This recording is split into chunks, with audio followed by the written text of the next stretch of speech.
बुलेटिनची सुरुवात करूया दिवसभरातल्या सर्वात महत्त्वाच्या बातम्यांनी। एकीकडे नागपूरमध्ये आज भाजपनं लावलेल्या काही बॅनर्समुळे शहरामध्ये चर्चांना उधाण आलेला पाहायला मिळालं।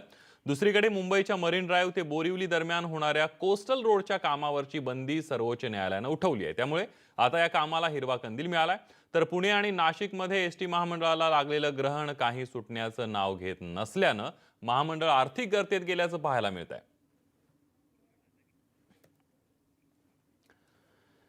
निवडणुकीच्या काळामध्ये मी पुन्हा येईन ही फडणवीसांची कविता चांगलीच गाजली। त्यावर कित्येक मीम सुद्धा फिरले आणि गाणी सुद्धा झाली। मात्र हीच घोषणा आता पुन्हा चर्चेत आली आहे ती नागपुरात झालेल्या बॅनरबाजीमुळे। पाहूया नागपुरात नेमकं काय घडलंय।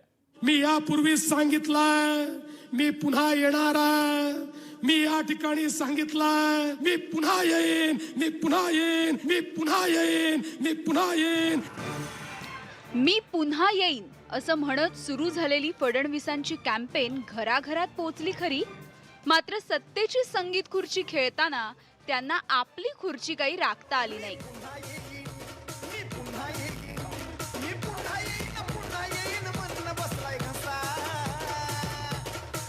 मी पुन्हा येईन पण जाताना एक सांगतो मी पुन्हा येईन, पुन्हा येईन, मी पुन्हा येईन, मी पुन्हा येईन।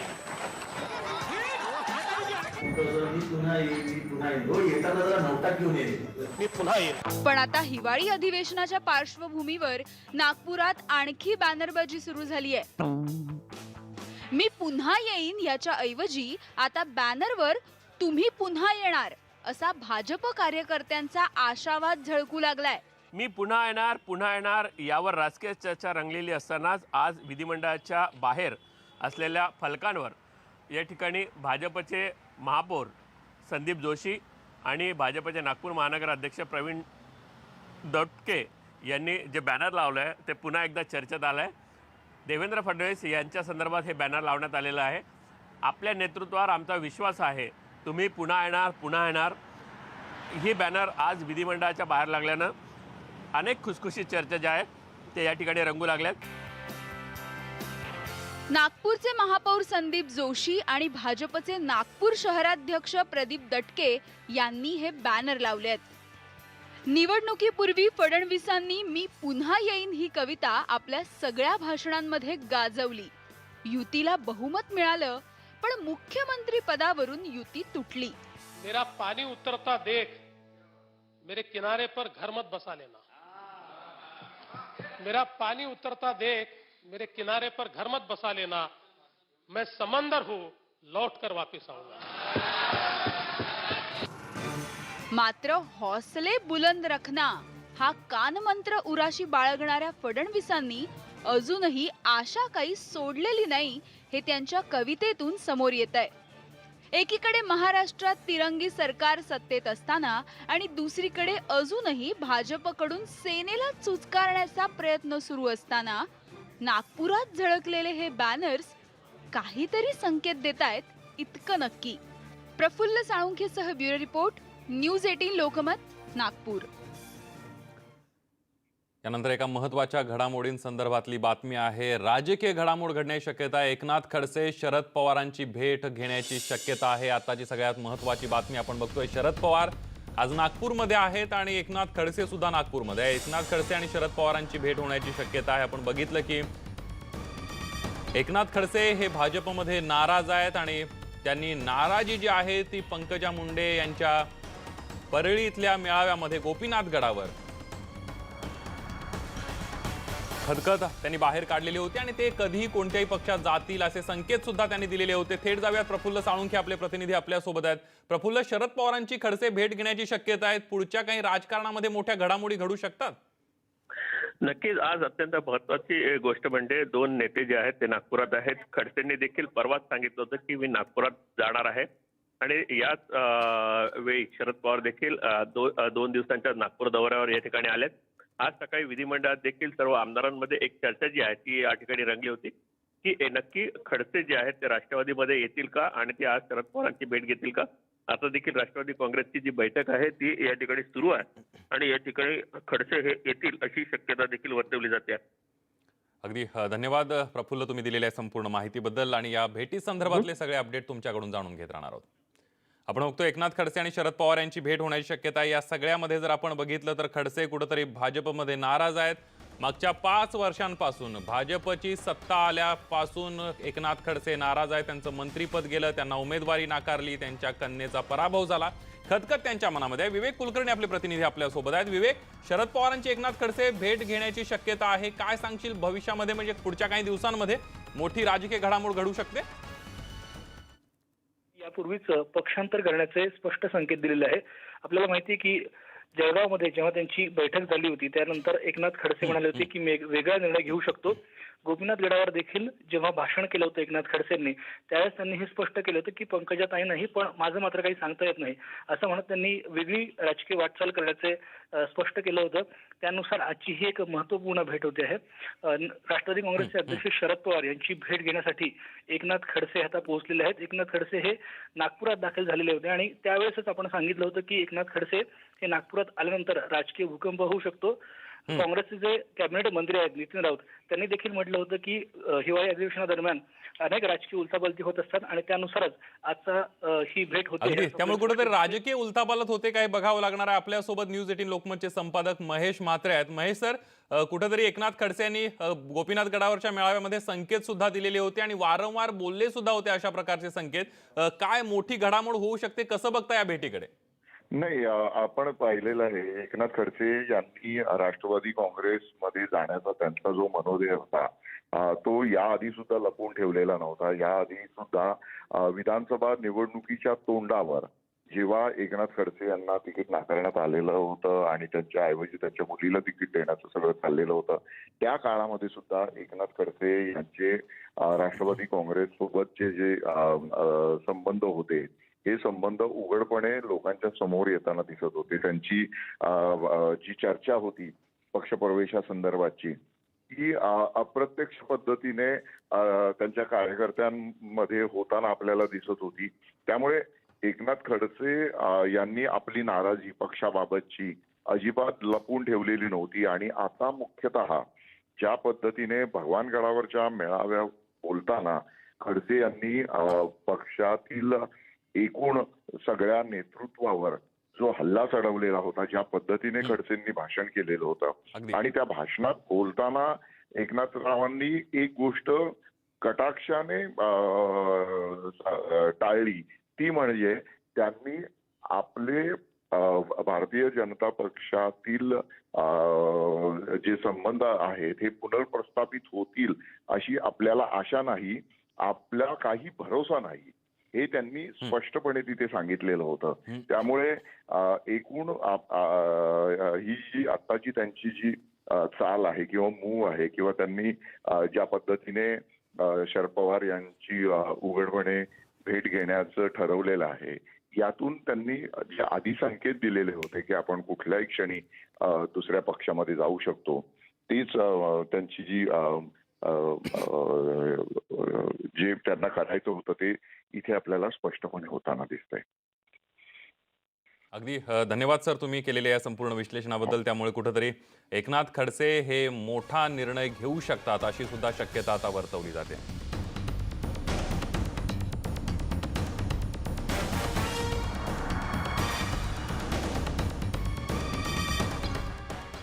मुंबई महापालिकेचा महत्त्वाकांक्षी प्रकल्प असलेल्या कोस्टल रोडला सुप्रीम कोर्टानं हिरवा कंदील दिलाय। महत्त्वाच्या कामावरची बंदीही उठवण्यात आलेली आहे आणि त्यामुळे मुख्यमंत्री उद्धव ठाकरेंचा ड्रीम प्रोजेक्ट असलेल्या कोस्टल रोडमुळे वाहतुकीवरील ताण कमी होण्याचा दावा केला जातोय।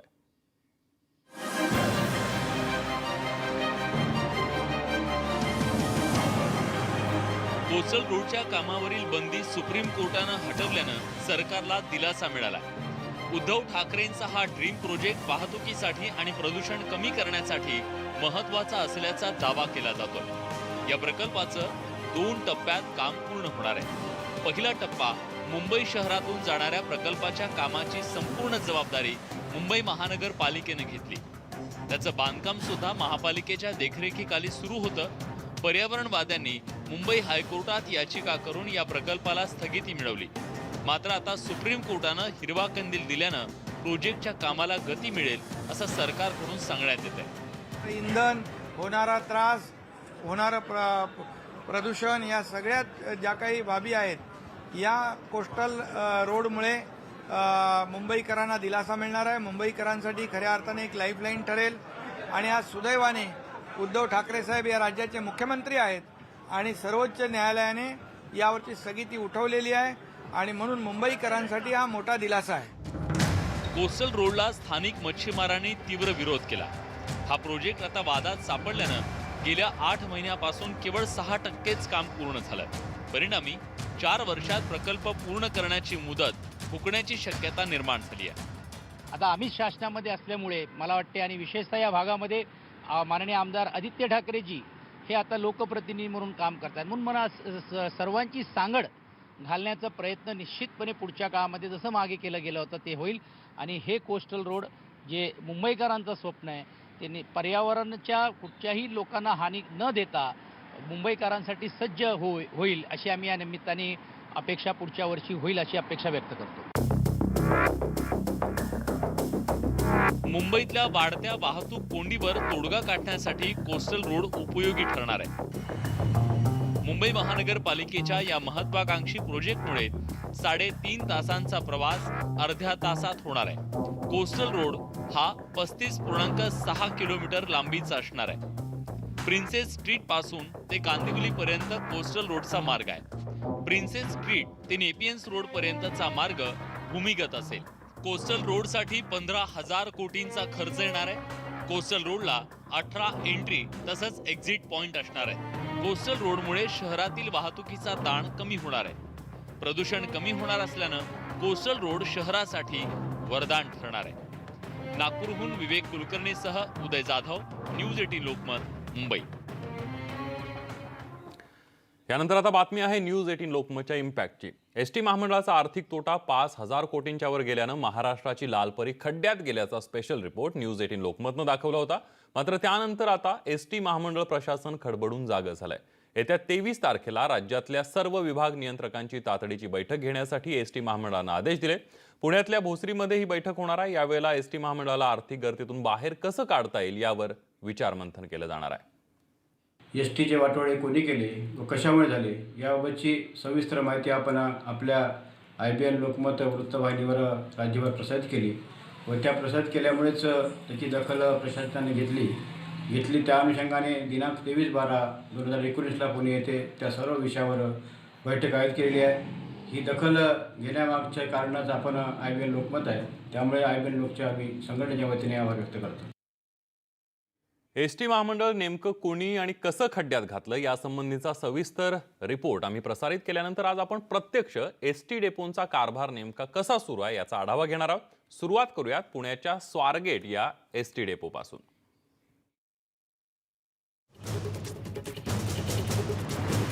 हा आहे वर्ल्ड फेमस स्वारगेट डेपो आणि हे त्याचं वर्कशॉप. पुणे एसटी महामंडळाचा हा मध्यवर्ती डेपो असल्यामुळे बहुतांश नादुरुस्त गाड्या इथेच दाखल होतात. मात्र गाड्यांच्या दुरुस्तीसाठी लागणारे साधे स्पेअर पार्ट्सही इथे उपलब्ध नाहीयेत आणि त्यामुळे या गाड्या कित्येक दिवस तशाच उभ्या असतात. सध्या परिस्थिती वाईटच आहे. मटेरियल अभावी खूप गाड्या बंद राहतात. आणि दुसरी गोष्ट म्हणजे की बाहेरून येणाऱ्या ज्या गाड्या आहेत आमच्याकडे म्हणजे दुसऱ्या डेपोच्या वगैरे येणाऱ्या त्या गाड्यांची कामं पण ह्या डेपोवर जास्त लोड असल्यामुळं मनुष्यबळ कमी पडतं आम्हाला. आता दुरुस्तीसाठी लागणाऱ्या गोष्टीच उपलब्ध नाहीत म्हटल्यावर चालकांना वेळच्या वेळी गाड्याच मिळत नाहीत आणि एसटीच्या किमान 20 फेऱ्या रोज रद्द कराव्या लागतात. प्रवाशांची मागणी यशाडलाच जास्त आहे. शिवशाहीला नको आहे. तर त्यांना म्हणजे काय असं ग्रामीण भागातला जो असतो आपला प्रवासी तो काय कुठं गारा कारण का आमचे कुठे बी यशाड असले आपले कुठं बी चालते बाबा चला हिरकणी वगैरे कुठेही चालते. शिवशाही बसणं काही तसं काही प्रवासी वाढलेत असं नाही ना. अपघात बी भरपूर झाले. पगारावर परिणाम आहे. शारीरिक बी परिणाम होणार ना. आता मी 2ला इथं आलो आहे आणि मी 5:30ला येणार. परत सकाळी उद्या 2ला नाही आलं की परत इथं आम्हाला टॉर्चर केलं जाणार. तू 2ला का नाही आला. ही अवस्था फक्त वर्कशॉपचीच नाहीये तर एसटी कर्मचाऱ्यांसाठी असणाऱ्या विश्रामगृहाची अवस्थाही अत्यंत दयनीय आहे. स्वच्छतागृहांना साधे नळही नाहीत आणि आजूबाजूला घाणीचं साम्राज्य मात्र मोठं आहे. दिवसाला आमच्या डेपोच्या नाही म्हणलं तरी दिवसाला 20 फेऱ्या तरी रद्द होतात दररोज. हे सगळं वरिष्ठांना माहिती आहे. वरिष्ठ गाड्या नसल्यामुळे वरिष्ठ तरी काय करणार आहे. वरतून प्रशासनाकडनं वरतून गाड्या येतच त्याचा वरिष्ठ काय करणार आहे आहे त्याच गाडीमध्ये ते वरिष्ठ आणि एक आमचे स्वारगेट डेपोचे म्हणजे प्रत्येक डेपोत ही कंडिशन आहे, एक ड्रायव्हर रोज डबल ड्युटी करतोय. इथं जी कंडिशन या आगारात आहे तीच, म्हणजे वारंवार मीडियासमोर सुद्धा गेलं की आमच्या ड्रायव्हर कंडक्टरची गाडीत झोपायची काय व्यवस्था आहे आणि रेस्टरूम, म्हणजे त्यांना माणूस म्हणून वागणूकच मिळत नाही. हे दुर्दैव आहे एस टी कामगारांचं. हे कशामुळे झालं, कशामुळे? प्रशासनाचे दुर्लक्ष. म्हणजे आमच्या ज्या व्यथा आहेत ना, आज रात्र वस्तीला मुक्कामाला आम्ही खेडोपाडी जातो, तिथं व्यवस्था नाही, डेपोत राहिलो डेपोत व्यवस्था नाही, अतिशय दुरावस्था आहे. म्हणजे असं एवढा शोषित कामगार सरकारी कर्मचारी कोण नसेल.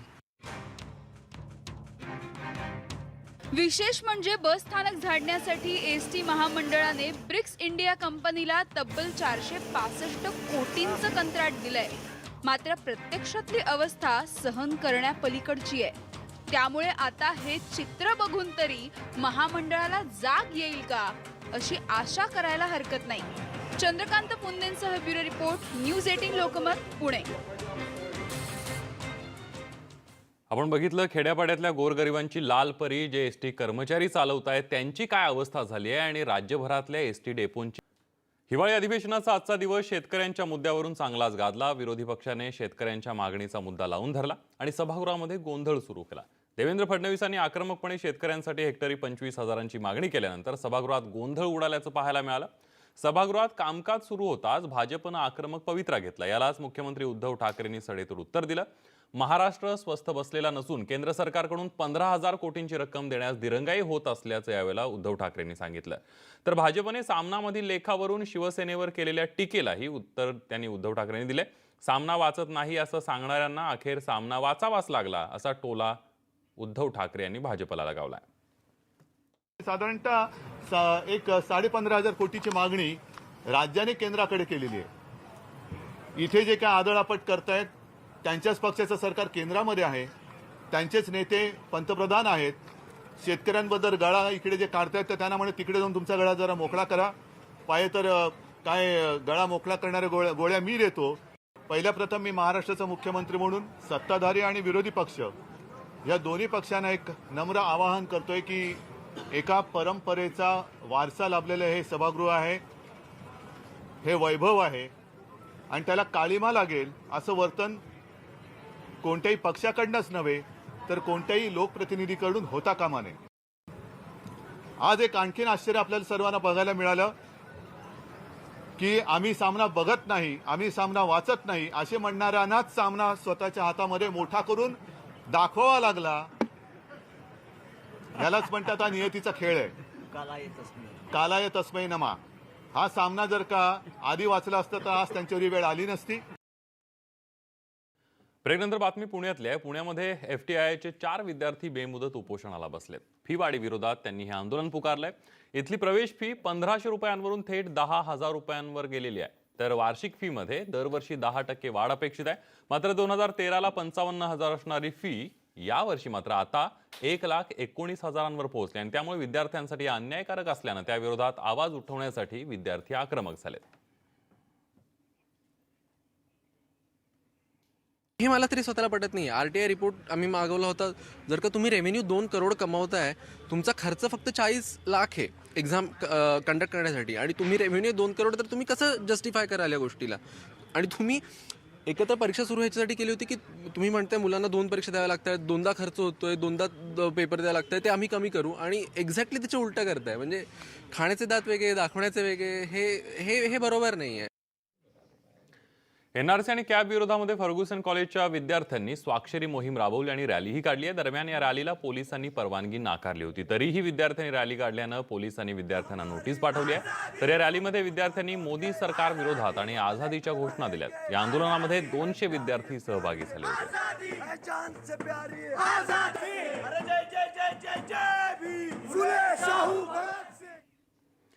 मुंबईतल्या संजय गांधी राष्ट्रीय उद्यानातील येऊरच्या जंगलामध्ये बिबट्याचा छोटा बछडा आढळून आलाय आणि आता त्याच बछड्याला रॉयल ट्रीटमेंट दिली जाते.